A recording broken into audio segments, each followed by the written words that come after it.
ਦੋਸਤਾਂ ਨੂੰ ਵੇਖਣ ਵਾਲਿਆਂ ਨੂੰ ਸਲਾਮ, ਸਤਿ ਸ਼੍ਰੀ ਅਕਾਲ, ਨਮਸਕਾਰ।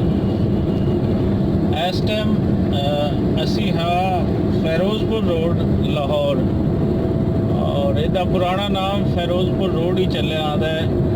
ਪਾਰਟੀਸ਼ਨ ਤੋਂ ਬਾਅਦ ਫਿਰੋਜ਼ਪੁਰ ਇੰਡੀਅਨ ਪੰਜਾਬ ਵਿੱਚ ਚਲਾ ਗਿਆ, ਲੇਕਿਨ ਉਸ ਦੇ ਬਾਵਜੂਦ ਇਹਦਾ ਅਜੇ ਤੱਕ ਇਹ ਰੋਡ ਫਿਰੋਜ਼ਪੁਰ ਰੋਡ ਹੀ कहलाता है। अगर ਇਹਨੂੰ ਅਸੀਂ ਦੇਖੀਏ ਤਾਂ ਇਹ ਰੋਡ ਸ਼ੁਰੂ ਹੋ ਜਾਂਦਾ ਚਬੁਰਜੀ ਤੋਂ, ਔਰ ਚਬੁਰਜੀ ਤੋਂ ਪੂਰੇ ਲਾਹੌਰ ਦੇ ਵਿੱਚ ਹੁੰਦਾ ਹੋਇਆ ਇਹ ਅੱਗੇ ਗੱਜੂ ਮਾਤਾ, ਕਾਨਾ, ਔਰ ਅੱਗੇ ਫਿਰ ਕਸੂਰ, ਔਰ ਕਸੂਰ ਤੋਂ ਅੱਗੇ ਫਿਰ ਗੰਡਾ ਸਿੰਘ ਬਾਰਡਰ ਤੱਕ, ਇੱਥੇ ਤੱਕ ਹੈ ਪਾਕਿਸਤਾਨੀ ਪੰਜਾਬ ਯਾਨੀ ਕਿ ਲਹਿੰਦਾ ਪੰਜਾਬ, ਉੱਥੇ ਤੱਕ ਇਹ ਰੋਡ ਜਾਂਦਾ ਹੈ। ਔਰ ਅੱਗੇ ਗੰਡਾ ਸਿੰਘ ਬਾਰਡਰ ਦੇ ਅੱਗੇ ਬਿਲਕੁਲ ਨਾਲ ਹੀ ਫਿਰੋਜ਼ਪੁਰ ਹੈ। ਫਿਰੋਜ਼ਪੁਰ ਕੇ ਉਸ ਤੋਂ ਅੱਗੇ ਬਹੁਤ ਦੂਰ ਨਹੀਂ ਹੈ। ਸੋ ਪੁਰਾਣਾ ਰੋਡ ਫਿਰੋਜ਼ਪੁਰ। ਔਰ ਵੀਡੀਓ ਦਿਖਾਉਣ ਦਾ ਤੁਹਾਨੂੰ ਅੱਜ ਦਾ ਮਕਸਦ ਇਹ ਹੈ ਕਿ ਕਰੋਨਾ ਦਾ ਜਿਹੜਾ ਲਾਕਡਾਊਨ ਹੋਇਆ ਸੀ ਉਸ ਤੋਂ ਬਾਅਦ ਹਾਲਾਤ ਕੀ ਹਨ, ਔਰ ਲੋਕ ਇੱਥੇ ਕਿਸ ਤਰੀਕੇ ਦੇ ਨਾਲ ਉਸ ਤੋਂ ਬਾਅਦ ਆਇਆ ਡਰੇ ਹੋਏ ਜਾਂ ਉਹਨਾਂ ਦੀ ਕੋਈ ਜ਼ਿੰਦਗੀ ਦੇ ਵਿੱਚ ਦੁਬਾਰਾ ਤੋਂ ਪਹਿਲੇ ਵਾਲੀ ਰੇਲ ਪੇ ਲਾਈ ਹੈ, ਉਹ ਮਕਸਦ ਹੈ ਤੁਹਾਨੂੰ ਵਿਖਾਉਣ ਦਾ। ਸੋ ਇਸ ਟਾਈਮ ਫਿਰੋਜ਼ਪੁਰ ਰੋਡ ਦਾ ਅਸੀਂ ਨਿਕਲ ਆਏ ਹਾਂ ਜਨਾ ਹਸਪੀਟਲ ਤੋਂ ਅੱਗੇ, ਸੌਰੀ ਜਨਰਲ ਹਸਪੀਟਲ ਤੋਂ ਅੱਗੇ, और साढ़े फ्रंट से आएगा अगे गज्जू मत्ता आएगा, और एक इंतहाई बिजी रोड है। कुछ लोग इसलिए भी थोड़े जे सानू घट नज़र आते हैं। इत्थे तो गड्डियां बंपर टू बंपर जुड़ियां होंदियां कि जिन्हें छुट्टियां का अनाउंस कर दिता सी, अजे लोग आए ही नहीं सन दोबारा अपने कामां कारां ते लाकडाउन की वजह तो और करोना के अजाब की वजह तो।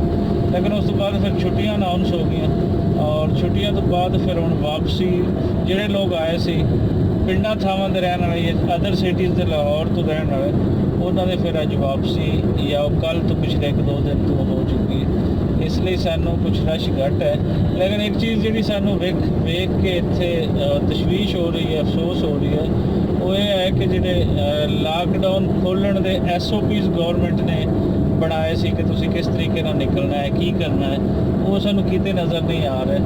और ये एहतियात करनी चाहिए तुसीं जिथे भी बैठे हो कि करोना का सिर्फ लाकडाउन का जिहड़ा है वो इशू रिजॉल्व होया है, करोना का अजे तक नहीं है। इंतहाई मुहतात रहो। इतने बहुत सारी जिहड़ी डेथ्स हैं वो भी हो रही हैं, बच के रहना चाहिए है। थोड़ा जिहा गवर्नमेंट के एंड तो भी ये है कि साढ़े जिहड़े थर्ड वर्ल्ड कंट्रीज़ होंदे हैं, जिहड़े डिवेलपिंग कंट्रीज़ होंदे हैं, उन्हां दे इशूज़ ये होंदे हैं कि इकतसादी तौर पर बड़े कमज़ोर होंदे हैं। सो असी लॉकडाउन उतना लंबा नहीं ले जा सकते। ਉਹਦਾ हल यही है कि तुसी खुद एहतियात करो।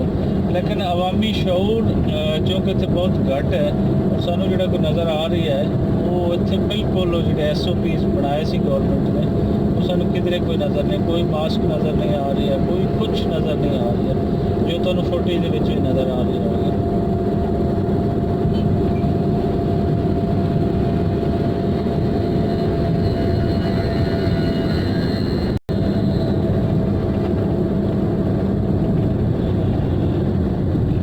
इस टाइम असीं नश्तर कॉलोनी क्रॉस करना है, और ये नाल जिहड़ा तो नज़र आ रहा होएगा ये मैट्रो बस का रूट सी। मैट्रो बस भी बंद हो गई करोना का करके, और अजे तक ये नहीं चल सकी, अजे तक ये बंद ही है। मे भी और ईद तो बाद जिहड़ी कोई ईद है तीसरे या चौथे दिन तक है ईद, नहीं दूसरे या तीसरे दिन तक असीं कह सकते हैं, चौथे दिन तक तो नहीं आएगी। उस तो बाद ही इस जी मैट्रो या बाकी को थोड़ा बहुत सन देखने को मिलेंगे, जो ऑफिस वगैरह ने खोलेंगे।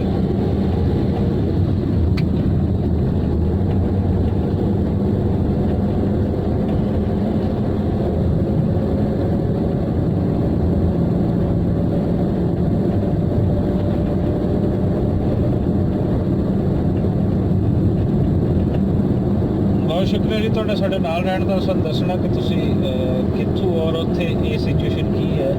आया लोग इस ते जिहड़े SOPs बनाए गए उन्हां ते अमल कर रहे हैं, इस तरीके ही है जिवें इत्थे ही है। मैनूं नहीं लगता कि किते SOPs ते अमल हो रहा होएगा। और एक तशवीश है वो ये है कि किते करोना केसेस दोबारा तो फिर उतने ना वध जाण कि साढ़े वास्ते एक बहुत बड़ा अजाब हो गया।